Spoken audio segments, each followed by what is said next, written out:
Welcome to Professor Eli's Bible Travels. This my time machine. With it, we'll step into the greatest stories ever told. We'll travel to Bible times, visit exciting places,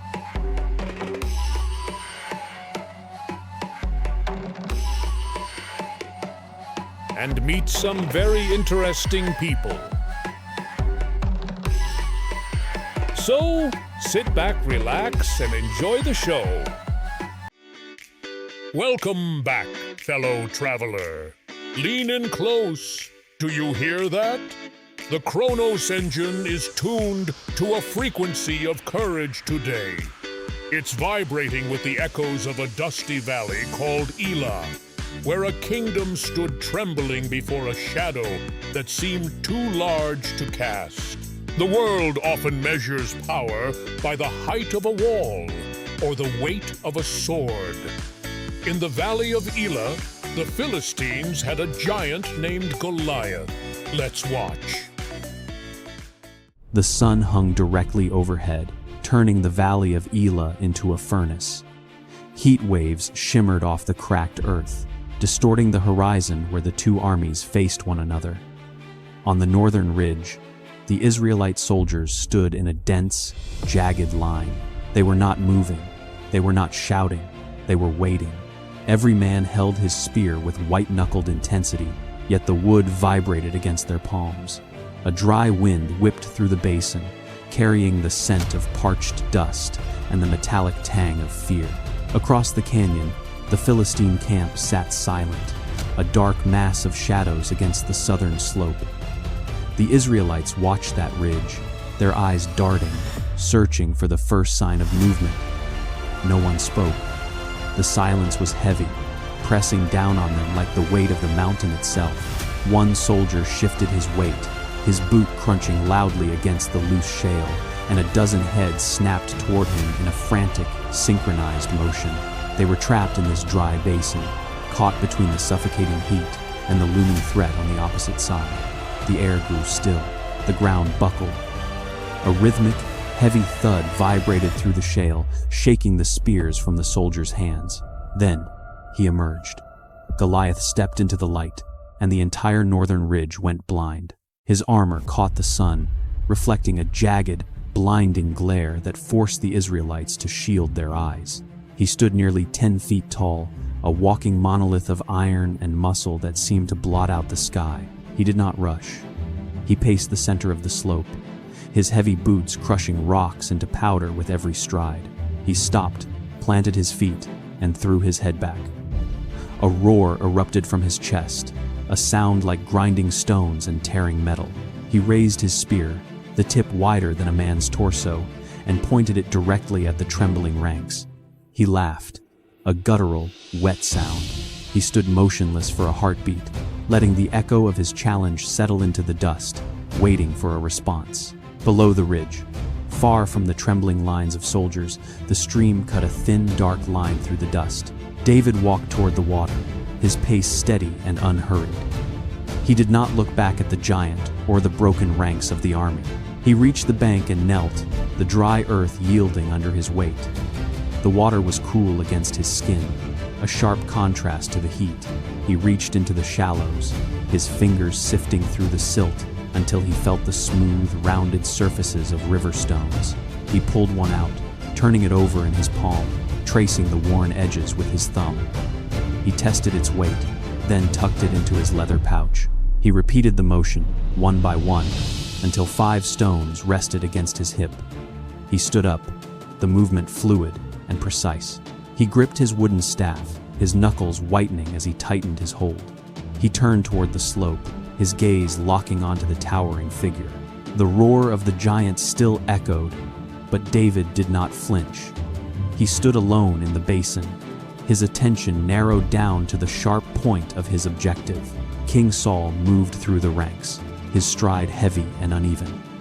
He reached the stream bed and stopped, his face lined with deep, etched worry. The golden crown on his head seemed to pull his brow downward, casting a shadow over his eyes. Without a word, he signaled his attendants. They brought forward a heavy breastplate, the metal dull and thick, designed to withstand crushing blows. Saul stepped toward David, his hands trembling as he gripped the cold, rigid plates. He pressed the metal toward the boy, forcing the weight into his chest. David felt the sharp edges dig into his skin, the sheer mass of the iron threatening to pull him off balance. The armor was designed for a man of the king's stature, not a shepherd. David took a step back, the metal clattering as he pushed it away with both hands. He shook his head, his movements sharp and decisive. He did not need the weight of the kingdom's steel to face the giant. He reached down and gripped the leather strap of his sling, feeling the familiar, worn texture against his palm. He looked at the king, then passed him toward the ridge, his stance widening. He had no use for the heavy, restrictive metal. He was ready, and he would face the challenge on his own terms, unburdened and light. David walked forward, his feet crunching against the dry, cracked earth of the valley floor. With every step, the distance to the northern ridge grew, and the distance to the Philistine slope vanished. He reached the center of the basin, an open space that felt like a vast, silent arena. The air here was stagnant, thick with the smell of parched dust and impending violence. Above, the two armies watched, but they were frozen, their breath held, their weapons lowered. On the opposite slope, the giant shifted. Goliath looked down, his massive brow furrowing. He squinted, tilting his head to focus on the boy standing in the dust. Finding nothing, he let out a sharp, guttural sneer. He drew a deep breath and let out a roar. It was a sound of grinding rock and pure, unadulterated mockery. The roar died away, leaving only the ringing echo against the canyon walls. David did not flinch. He did not blink. He reached into the leather pouch at his side, his fingers brushing against the 5 smooth stones he had gathered from the stream. He pulled one out, the surface cool and rounded against his thumb. He fitted the stone into the center of the leather strap, pulling the ends taut until the pouch cradled the weight perfectly. Goliath stopped laughing. He leaned forward, squinting, his massive head tilting as he tried to decipher the boy's next move. He saw the leather strap. He saw the boy's steady, locked grip. David began to move. He swung the sling in a slow, controlled circle at his side, then increased the tempo. The leather began to cut through the hot, stagnant air with a sharp, rhythmic whistle. The sound grew higher, faster, a rising whine. His arm moved in a blur, a rapid, circular motion that pulled the air into a vortex. The giant's sneer tightened into a frown. The whistling reached a fever pitch, a sharp, piercing sound that dominated the valley. David's arm was a blur, the leather strap fully extended, the stone screaming within its cradle. He pivoted on his heel, shifting his entire body weight into the rotation. He released the strap. The stone broke free, a golden streak of light tracing a perfect, unwavering arc across the sun-drenched space. It cut through the air, defying the distance, moving faster than the giant could track. Goliath's eyes widened, his massive head snapping back as he realized the trajectory. There was no time to raise a shield. There was no time to turn. The stone struck with a sharp, hollow crack, the sound of bone meeting stone echoing against the canyon walls like a thunderclap. The giant froze. His forward momentum, the weight of his iron, the sheer force of his presence, it all vanished in a heartbeat. His eyes rolled, the light in them dimming instantly. The shock was absolute, a sudden, unnatural stillness that seized his frame. He simply stopped. The stillness broke. The giant's knees buckled, not in a controlled retreat, but in a total collapse of structure. He began to tip forward, his massive frame arcing toward the earth like a felled tree in a storm. He moved with a terrifying, heavy momentum that no human strength could arrest. His arms swung wide, useless, as he plummeted toward the dry basin floor. The air hissed as he descended. He hit the ground with a force that shuddered through the souls of every soldier watching from the ridges. The impact was absolute. His body slammed into the cracked earth, and the ground groaned under the sudden, immense weight.